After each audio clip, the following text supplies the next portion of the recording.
We're back with you for another week to talk about the local real estate market here on the Duncan Duo Show. I'm Andrew Duncan, joined by Robert Johnson with the Duncan Duo team and Mike Yates from Atlantic Bay Mortgage. And I'm back. I've been on the road. I think I've missed like 3 out of the last 5 shows, so I'm glad to be back here. You're going 4. He's got a lot to talk about today. So I'm glad to be back.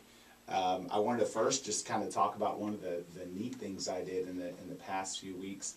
I've gone to 2 different conferences with Zillow, and learning about some of the things that they're doing and some of the technology that they're moving forward with.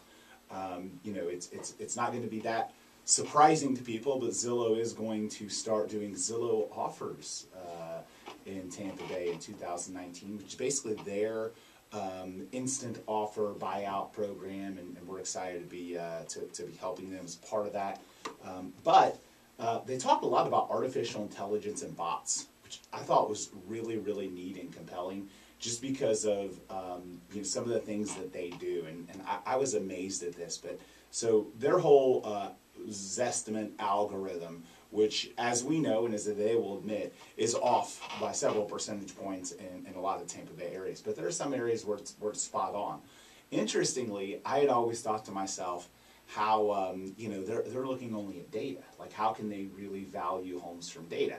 Well, I'm wrong, because they're not just looking at data anymore. They're actually looking, their computers look at the photos of the homes and the aerials to determine what kind of view the property has, and then what kind of features are in the kitchen, what kind of features are in the bathroom. Like, they have actually computers analyzing that. So I know that it's pretty remarkable, some of the stuff that they've been pioneering.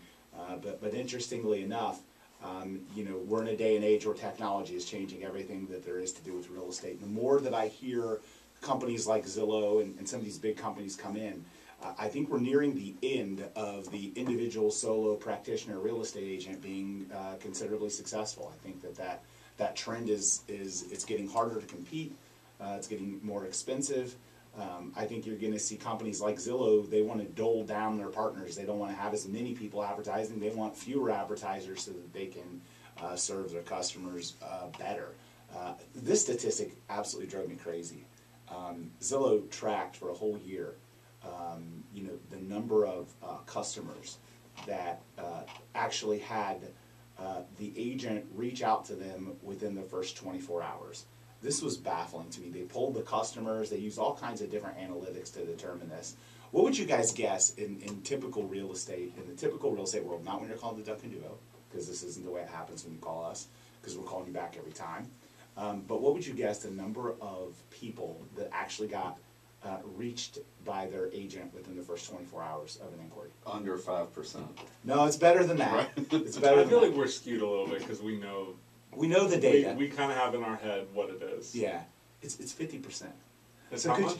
50%. I honestly would think it would be much lower. Yeah, So that's a lot higher. Truthfully, that's a lot higher. It's surprising to me that it's that bad. So think about it like this: if you called Domino's to order pizza, and it's just half the time it just didn't show up, right? Or if you went to you went to set a massage appointment, and you got there, and the massage therapist half the time shows up. Like, literally, that's been the statistic in the real estate industry, is half the time people show up, and it's really terrible. It's kind of a black eye on our industry, but the reality is that's been what it's been for a long time, and now companies that are disruptive want to come in and massively change things, and the reason they're able to massively change things is because the service level from real estate agents to customers has been so bad for so long. It just doesn't meet customer expectations so much of the time, and so what ends up happening is it doles down the industry, it weeds people out, which I think can be a good thing, especially in a shifting market like we're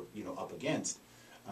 But the reality is that I hear a lot of real estate agents complain about companies like Zillow and Realtor.com and all these companies you have to pay for leads. But the reality is that the reason they exist is because we spent decades calling back only half the people that reached out to us. And so it's our industry's fault that it's there, and now we've got to compete with it. So I am excited to see some of the new things that they're doing, though. I think that from a technology perspective, anytime somebody like that develops something, you're going to have other people start to do it too, and more innovation in real estate is something we could always use. I actually got an email from Zillow yesterday. They're making some changes on the lender side, and as you guys know, we advertise, Atlantic Bay does, on Zillow as well. And there's different platforms where potential buyers can contact the lenders and look at getting pre-qualified. They're now going to be doing customer surveys with those clients to see their satisfaction level with the person they're that they doing talk that to. on the real estate That's side what as I well. figured, yeah. And basically, if they don't like who they talk to or didn't like the responsiveness, or like you said, didn't even get a call 50% of the time, they're going to move that lead to somewhere else. Whereas right now, it just kind of disappears. Yeah, and I was excited because I looked at our stats. They actually track the stats, and they've done this for the past 6 months, about after the initial conversation, how likely are you to continue working with the agent that you spoke to. We had one of the highest scores in the country for initial acceptance of customer. In other words, the customer says initially that they're going to keep working with us, and we have one of the highest scores in the country at that, which it just goes as a testament to our brand and what we do to educate consumers and just taking care of people. But nonetheless, that was something that for me I thought was really cool.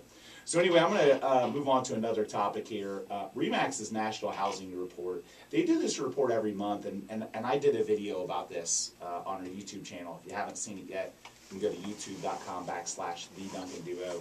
And anyway, REMAX does